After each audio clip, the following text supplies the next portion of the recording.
خاطي خواتاتي اهلا وسهلا مرحبا بكم يا جماعه الخير زلف اللون والسلام عليكم. J'espère que vous allez bien, j'espère que vous vous portez bien. L'année 2025 se termine ainsi avec une devise, avec une décision qui a été prise par Abdelmajid Tebboune et qui résume parfaitement, je pense, ce qui s'est passé pendant cette année 2025. On peut résumer l'année 2025 avec une seule phrase, en tout cas avec cette phrase. Silence en Algérie, on torture, on protège Ibtissam Hamlaoui et on vous emmerde tous. Silence en Algérie, on torture, je dis bien, on torture, on protège Ibtissam Hamlaoui et on vous emmerde tous. Voilà ce qu'on peut comprendre, puisque, c'est même pas ce qu'on peut comprendre, ce que les autorités algériennes, ce que le pouvoir algérien, ce que M. Abdelmajid Tebboune en personne, nous le dit clairement à la fin de cette année, puisqu'il a fait des décrets présidentiels qui ont été publiés dans le journal officiel récemment. C'était le dernier journal officiel, je pense. C'est le journal officiel numéro 85 du 23 décembre 2025. C'est peut-être la dernière édition du journal officiel de l'année 2025, ou en tout cas l'avant-dernière.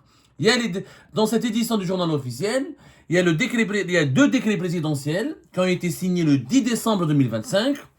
Et qui mettent fin à plusieurs responsables de l'Observatoire national de la société civile, plusieurs responsables, sauf mademoiselle Ibtissam Hamlaoui. Elle est intouchable. Tebboune nous confirme que mademoiselle Ibtissam Hamlaoui, elle est intouchable. La preuve, par décret présidentiel du 10 décembre 2025, il est mis fin à compter du 30 mai 2025 aux fonctions de chef de cabinet de la présidente de l'Observatoire national de la société civile, exercée par Jamal Dahou. Donc, M. Jamal Dahou, qui est le chef de cabinet de Mme Ibtissam Hamlaoui, qui dirige l'Observatoire national de la société civile depuis mars 2025 à peu près, eh ben, lui, il a été limogé. Ça, c'est le premier décret qui a été signé par Abdelmajid Tebboune. Le deuxième décret présidentiel qui a été signé par Abdelmajid Tebboune. La même chose, par décret présidentiel du 10 décembre 2025, il est mis fin aux fonctions à l'Observatoire national de la société civile, exercé par Kenza Nechar, chargé d'études et de synthèse, Tahar Silhadi, chargé d'études et de synthèse, Nazim Ilyes Yousfi, chargé d'études et de synthèse, Samir Bouaziz, sous-directeur des conférences et des congrès, Adel Keshat, sous-directeur de la formation et de la société civile. Tous ces gens-là ont été donc limogés au relevé de leurs fonctions et à partir du 30 mai 2025, ils ne pourront plus travailler au niveau de l'Observatoire national de la société civile, qui est dirigé par qui? Par Ibtissam Hamlaoui. Ibtissam Hamlaoui, donc, elle reste, on ne parle pas d'elle, donc elle n'est pas relevée de ses fonctions. On nous a promis, on nous a manipulé depuis novembre 2024, depuis novembre 2025, pour nous faire taire après le début du scandale d'Ibtissam Hamlaoui avec les révélations fracassantes de deux lanceurs d'alerte qui sont Yassine Benchattah et Hajer Zetouni, qui ont été torturés, dénudés, frappés, violentés, emprisonnés arbitrairement. Et ils ont eu le courage et la lucidité de raconter leurs mésaventures et de donner des preuves et de raconter tout le récit des horreurs qu'ils avaient subies, qui leur ont été infligées parce qu'ils ont osé contester ou là, ils ont osé s'opposer à Ibtissam Hamlaoui. On nous avait dit, ne vous inquiétez pas, Ibtissam Hamlaoui va être relevée, elle va être limogée, elle va être jugée, je ne sais pas quoi, elle va être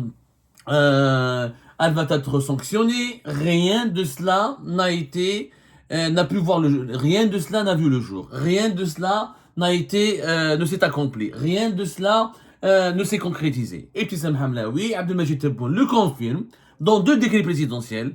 Il limoge son chef de cabinet. Il relève de leurs fonctions plusieurs cadres de l'Observatoire national de la société civile qui relèvent, je le rappelle, de l'autorité du président de la République et qui est une institution constitutionnelle. Elle figure dans la constitution algérienne, je le rappelle, et qui est dirigée par Ibtissam Hamlaoui depuis le 20 mars 2025.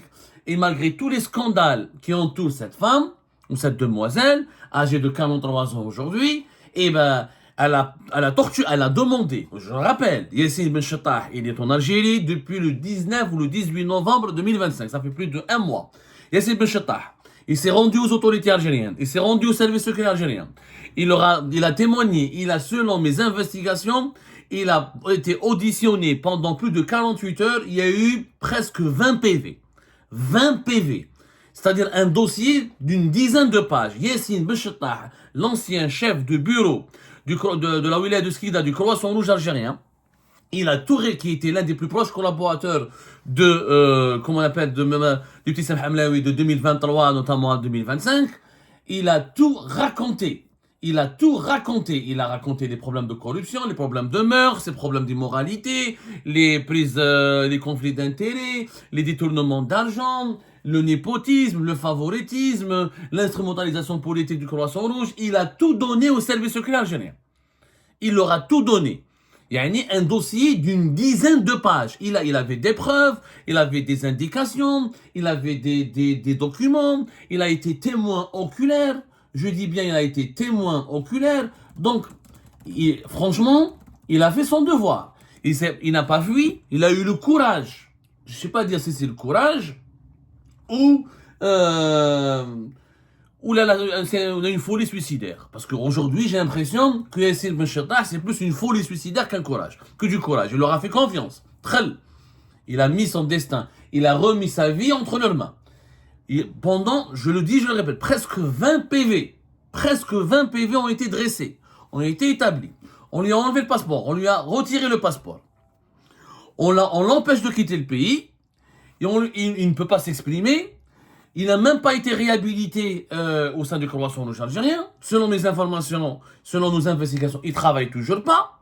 Ou قاعد مسكين عندما aller chez lui à Skida, la peur au ventre. Peut-être est-ce qu'il va un jour retrouver sa liberté, ses droits civiques, ou là peut-être ils attendent qu'on l'oublie un peu pour le remettre en prison. Pendant que Tissam Hamlaoui, mademoiselle Tissam Hamlaoui, la Miss du régime Tebboune, la marraine du régime Tebboune, la gourou du régime Tebboune, elle est non seulement elle est en liberté, mais elle est maintenue au pouvoir. Alors que nous avons eu deux citoyens, une femme et un homme. Hajar Zetouni, elle est toujours à l'étranger, elle est toujours mskina en fuite à l'étranger, et elle ne veut pas faire comme Yassine Benchettah parce qu'elle a bien vu que Yassine Benchettah, il est rentré. Il a témoigné où rien n'a été fait. Rien n'a été fait, rien, il faut dire la vérité, rien. Hadi Tissam Hamlaoui, elle est plus puissante que Général Hassan, que Général Sadaq, que Général Saïd Chengriha, que Général Mustafa Smaili. Elle est plus puissante que tout le monde. انا نقول انت على تبون يعني خرجها طاي طاي كيما يقولوا سي تبون ديرها ديريكتومون بريمير مينيستر ديرها بريمير مينيستر pourquoi ne pas lui donner tout le pouvoir cette demoiselle à cause d'elle des citoyennes et des citoyens, deux citoyens ont été torturés. Ça, c'est les citoyens qui ont eu le courage de s'exprimer. Parce que les personnes qui ont été emprisonnées à cause de Tissam Hamlaoui, pour un commentaire sur Facebook ou pour avoir travaillé avec elle, parce qu'ils ont été licenciés abusivement, et ils ont dénoncé ses méfaits ou ses décisions arbitraires, pour avoir uniquement critiqué Tissam Hamlaoui. Il y a eu plusieurs dizaines de personnes qui ont été arrêtées, placées en garde à vue ou sous contrôle judiciaire ou emprisonnées. Mais il n'y a que deux individus qui ont eu le courage de s'exprimer. C'est Yassine Benchettah et Hajar Zetouni. Parce que ces deux personnes sont dignes, sont courageuses, sont lucides, honnêtes, et elles voulaient défendre leur honneur. Leur honneur qui a été bafoué quand on est torturé, dénudé, privé d'eau et de nourriture, détenu arbitrairement, condamné arbitrairement, emprisonné arbitrairement, battu et violenté au sein même de la prison, comme au sein de la brigade d'investigation de recherche de Le Monde Raïs. Et quand Tissam Hamlaoui se permet de venir au sein de la brigade, commander à des hommes, qui ne sont même pas des hommes, des lâches, je le dis, les gendarmes de la brigade de recherche de Le Monde Raïs, vous n'irez jamais au paradis. Mais si vous n'irez pas au paradis, hakmikum, un jour ou l'autre, ce que vous avez fait subir à Yassine Benchettah ou Hajar Zetouni, vous le payerez cher. Vous le payerez cher un jour ou l'autre. Vous le payerez cher. L'Algérie, l'Ergaz l'Ali, Bled, les hommes, ils vous le feront payer. Les tortionnaires, ne finiront jamais leur vie heureux, ne finiront jamais leur vie libre. Ils ne seront jamais à la sécurité. Ils ne seront jamais à l'abri de la colère et de la justice que réclamera un jour ou l'autre le peuple algérien. Ils ne seront jamais longtemps en sécurité et l'impunité ne leur profitera jamais. Il faut qu'on soit très très clair. Je suis en colère, mais je reste lucide. Cette affaire, on ne peut pas être objectif à cette affaire-là. Quand il y a des cas de torture, d'humiliation, de traitement inhumain, quand on prive une femme et un homme d'eau et de nourriture, et quand on les violente, et quand on les arrête comme des terroristes, et quand on les dénude, et quand on les prend dans des toilettes, on les emmène jusque dans des toilettes pour boire de l'eau fétide, contaminée, polluée, je suis désolé, il n'y a aucune différence pour moi entre les gendarmes de Mahmoud Raïs et les forces de l'armée israélienne. Il n'y a aucune différence. Ils sont aussi détestables et aussi méprisables que les forces d'occupation israéliennes. Et ces gens-là paieront. Je le dis bien, ces gens-là paieront. Parce qu'aujourd'hui, Tebboune n'est pas éternel. Tebboune, il est là, certainement, son entourage ne veut pas se débarrasser de Ibtissam Hamlaoui, parce que Ibtissam Hamlaoui, d'abord, elle a réclamé le poste d'ambassadrice. Ibtissam Hamlaoui, elle a envie de partir. Je le dis aux Algériennes et aux Algériens.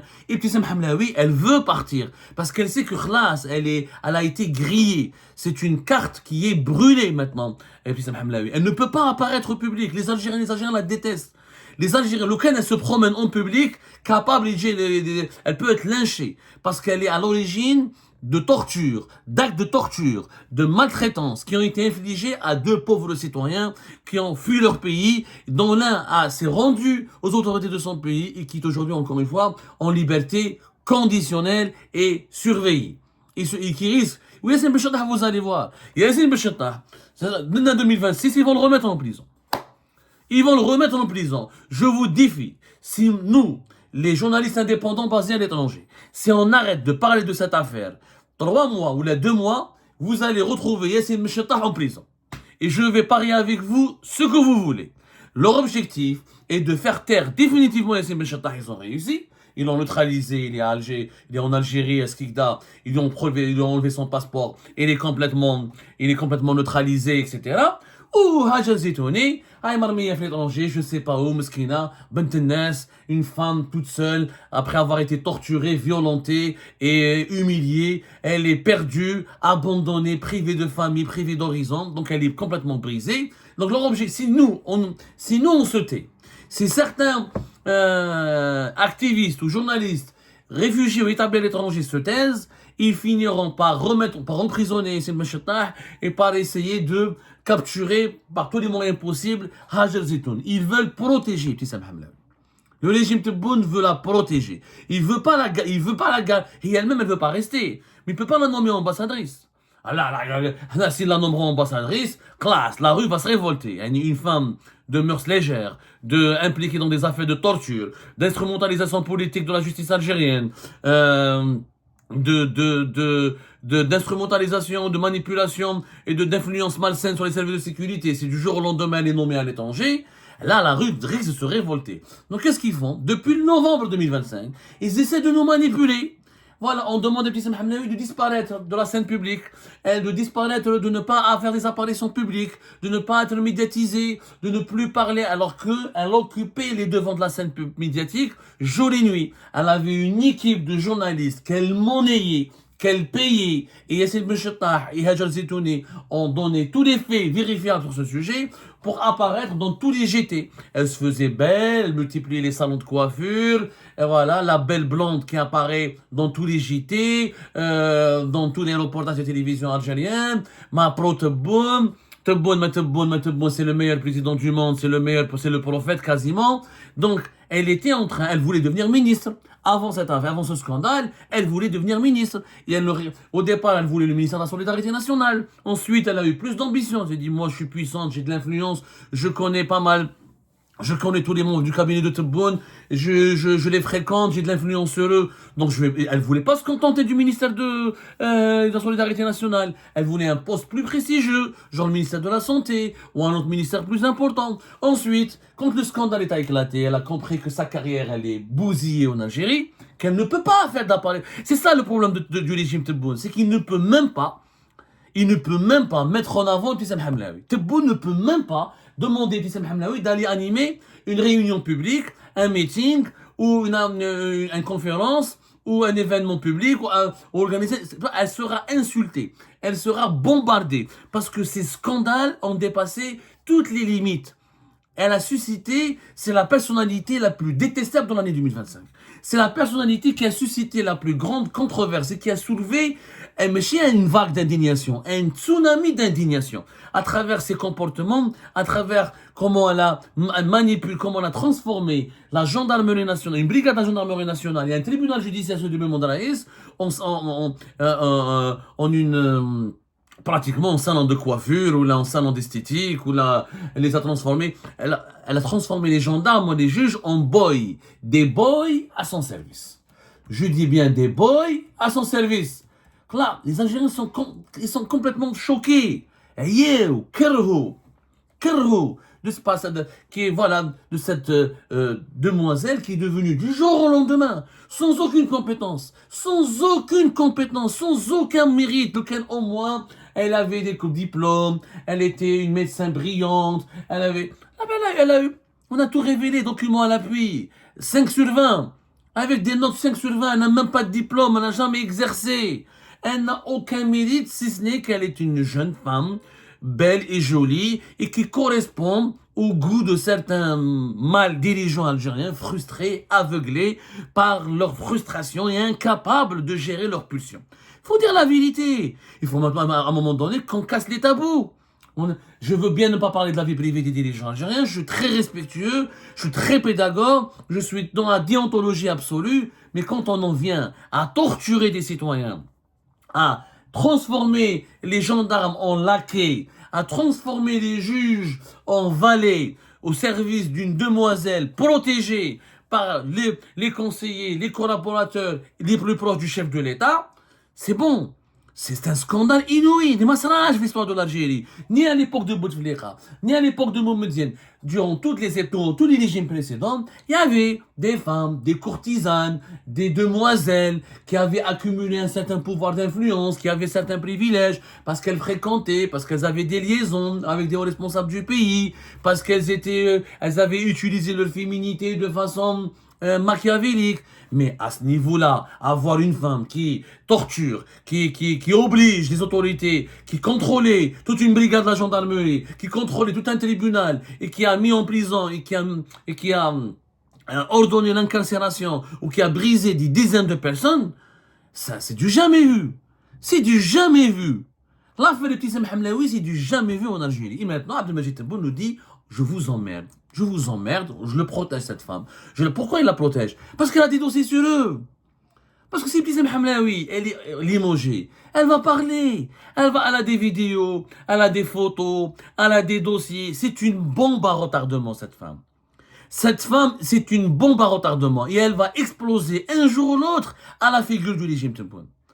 Elle va exploser un jour ou l'autre. C'est une bombe à retardement. Ils vont la regretter. Ils vont la regretter. Ils vont le regretter. Ils vont pas la regretter elle, parce que je pense que Abdelmajid Tebboune et son entourage ont compris que c'était une erreur fondamentale d'avoir promu et nommé et mis en place et donné du pouvoir, un peu de pouvoir, parce que le Croissant Rouge, voilà, c'est pas une institution sécuritaire, mais Ibtissam Hamlaoui, elle est uniquement à la tête du Croissant Rouge et de l'Observatoire national de la société civile, et elle a pu manipuler toute la gendarmerie nationale et tout un appareil judiciaire et tout un appareil sécuritaire. Mais le jour où elle va devenir ministre, ou non, Chengri يولي يجي عندها.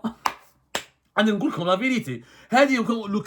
S'il n'y avait pas le témoignage, le récit horrible, mais surtout le courage, la prise de parole courageuse et je dirais même suicidaire. Pour moi, maintenant, je pense que Yassine Ben Chattah ou Hajar Zitouni, ils ont commis un suicide. Parce que ils se sont suicidés, ils ont mis fin à leur vie en Algérie. S'il n'y avait pas leur témoignage, cette dame, ou cette demoiselle, pour être beaucoup plus précis, aurait pu continuer son ascension fulgurante, et si elle était devenue ministre, par exemple, même Saïd Chengri Habala qu'elle va le contrôler. Même l'état-major de l'armée, elle aurait pu les contrôler. Quel est le système qui veut protéger l'Algérie contre les Israéliens, le Maroc, ils sont même pas capables de contrôler leurs pulsions et de contrôler garder leur sang-froid face à une demoiselle. Et ces gens-là pourraient protéger l'Algérie. Soyons sérieux, c'est une honte absolue cette affaire Ibtissam Hamlaoui. Elle couvrira de honte jusqu'à la fin des temps le régime Tebboune. Et je dis à tous ces conseillers, sans citer des noms pour ne pas blesser, à tous les individus qui ont eu des relations directes, en direct avec elle. Cette histoire va vous poursuivre, va vous hanter jusqu'à la fin des temps. Vous vous laissez faire par une demoiselle qui vous domine à ce point, qui vous manipule, qui vous fait peur à ce point parce qu'elle a des informations sur votre vie privée. Hey, Bouhar! Hey, bon, encore une fois, elle veut partir. Mais elle veut partir comme ambassadrice, elle veut partir à l'étranger. Il faut la nommer consul, ambassadrice dans un quelconque pays. On ne peut pas la sanctionner, on ne peut pas lui... on peut pas la limoger comme ça, on peut pas l'éjecter comme ça, parce qu'elle est devenue, encore une fois, très encombrante en raison des dossiers qu'elle détient à son entourage de Tebboune. C'est une honte absolue. C'est une honte. Terminer l'année avec un tel décret, c'est une honte absolue. Ce régime ne mérite pas de respect. On ne peut pas le respecter. Moi, je ne peux pas respecter quelqu'un, je ne peux pas respecter des gens qui se font manipuler par une courtisane. Je ne peux pas le respecter. Je ne peux pas respecter ces gens-là. Quand il y a quand je ne peux pas respecter ni un président, ni un premier ministre, ni un chef d'état-major, ni un patron des services qui laisse faire des actes de torture. Je dis bien qui laisse faire des actes de torture. On parle de torture. Yassine Ben Chattah ou Haj al-Zitouni ont été torturés. Et ont été torturés. Yassine Ben Chattah, il est revenu en Algérie. Locan, Yassine Ben Chattah, il est parti à l'étranger, ou à Paris, ou Londres, ou il a fricoté avec le Mac, ou avec Rachid. Sid, il vous a fait confiance. Il est rentré dans son pays. Il vous a fait confiance. Il est rentré la tête haute. Il pensait que son pays allait le défendre. Il pensait que son pays allait le protéger. Il pensait que la justice de son pays voulait laver son honneur. Il pensait que les services secrets, les services de sécurité de son pays allaient enfin se réveiller. Je dis bien allaient enfin se réveiller pour corriger un mal, un tort et lever la honte. Lever la honte qui s'est abattue sur le régime, sur l'État algérien à travers cette affaire d'Ibtissam Hamlaoui. Il était très naïf. Il a été très naïf. Et après lui, très peu de personnes seront naïfs. Je vous le promets, le régime Tebboune est en train de perdre toute crédibilité à cause de cette affaire d'Ibtissam Hamlaoui. Est-ce qu'il y aura un sursaut? Est-ce qu'il y aura un réveil tardif? Est-ce qu'au début de l'année 2026, Tebboune va se dire « Ah, c'est bon, c'est trop immoral ». Franchement, c'est trop immoral. Je peux pas regarder cette responsable. Il faut absolument moraliser l'État et réhabiliter son honneur. Peut-être que ça arrivera, mais quand je vois comment la situation est en train d'être gérée, comment ce dossier est en train d'être géré, j'ai malheureusement peu d'espoir.